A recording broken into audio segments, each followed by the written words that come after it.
England के खिलाफ पहले टेस्ट मैच के लिए पाकिस्तान की सीनियर और जूनियर खिलाड़ियों पर मुश्तमिल बेहतरीन प्लेइंग 11। इस मेरिट पर बनी प्लेइंग 11 में कई नए खिलाड़ी भी आपको देखने को मिलेंगे। इस प्लेइंग 11 से पाकिस्तानी टीम इंग्लैंड को इंग्लैंड में भी हरा सकती है। अगर ये प्लेइंग 11 के बेहतरीन खिलाड़ी कारकर्दगी ना भी दिखाएं तो फिर भी इंग्लैंड को जीतने के लिए खून पसीना एक करना होगा।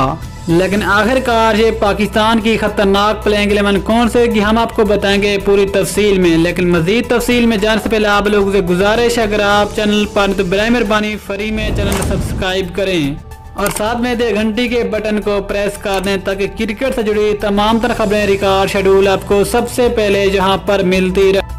अस्सलाम वालेकुम। आपको तफसील से आगाह करते चलें कि पाकिस्तान इंग्लैंड सीरीज बिल्कुल करीब आ गई है, लेकिन अभी तक पाकिस्तान टीम के स्क्वाड का ऐलान नहीं हुआ। लेकिन ज़रा के मुताबिक स्क्वाड का ऐलान 1-2 दिन में मुतवक्के है, जिसमें बड़ी बड़ी तब्दीलियां भी देखने को मिलेंगी। लेकिन ज़रा के मुताबिक जो खिलाड़ी टेस्ट स्क्वाड का हिस्सा होंगे उन्हें में से पहले टेस्ट मैच के लिए एक बेहतरीन प्लेइंग 11 तैयार की है, जो यकीनन पहले टेस्ट मैच में मैदान में उतरेगी, जिसका बाकायदा आगाज 5 अगस्त को होगा।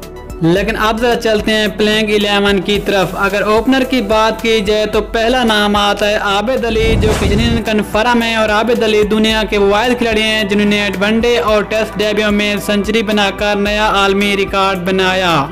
इसके साथ अगर दूसरे ओपनर की बात की जाए तो वो नाम आता है शान मसूद का, जो कि एक बेहतरीन टेस्ट बैट्समैन है, लेकिन ख़ास तौर पर उसने श्रीलंका और बांग्लादेश के खिलाफ अपने टैलेंट के जौहर दिखाए। नंबर 3 पे आएंगे टेस्ट टीम के कप्तान अजहर अली, जबकि नंबर 4 पे नाम आते हैं बाबर आजम, जो कि पिछले 1 साल में तमाम बड़े बड़े क्रिकेटर को पीछे छोड़ चुके हैं। जबकि नंबर 5 पे एक बड़ी तब्दीली नजर आ रही है, जो हारिस सुहेल की जगह फवाद आलम की किस्मत चमकने वाली है और इम्कान है कि पहले मैच में फवाद आलम को मौका दिया जाएगा। जबकि नंबर 6 पे नाम आता है असद शफीक का, जो कि मुतवातिर इंग्लैंड के खिलाफ इस टेस्ट मैच के बाद लगातार 66वां मैच खेलने वाले पहले पाकिस्तानी बन जाएंगे।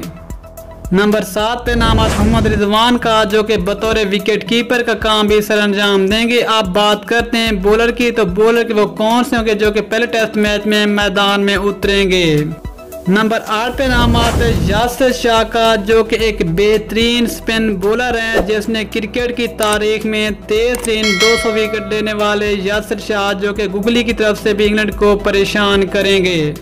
अगर नंबर 9 की बात की जाए तो नंबर 9 पे नाम आता है शाहीन अफरीदी का, जो कि आजकल पाकिस्तान क्रिकेट की तारीख के एक बेहतरीन फास्ट बॉलर और आजकल पाकिस्तान क्रिकेट में तीनों फॉर्मेट खेलने वाले वाहिद बॉलर्स हैं। नंबर 10 पे नाम आता है मोहम्मद अब्बास का, जो कि स्लो पेस और स्विंग से इंग्लिश टीम को और इंग्लिश टीम की बैटिंग लाइनअप को खात्मा करेंगे और उनको बड़े बड़े यार्क के साथ उनको परेशान करेंगे। अगर आखिरी 11वें खिलाड़ी की बात की जाए तो वो नाम है नसीम शाह का, जो कि एक तेज बॉलर है, जो कि इंग्लिश विकेट कीपर और इंग्लिश कंडीशंस के ऊपर इंग्लैंड के बैट्समैनों को आउट करेंगे। ये थी पाकिस्तान की इंग्लैंड के खिलाफ पहले टेस्ट मैच पर मेरिट पर बनी प्लेइंग 11। आपको कैसी लगी आप भी नीचे कमेंट्स बॉक्स में बताएं। मिलते हैं किसी और ज़बरदस्त क्रिकेट न्यूज़ के साथ, तब तक के लिए इजाज़त दीजिए। अल्लाह हाफिज़।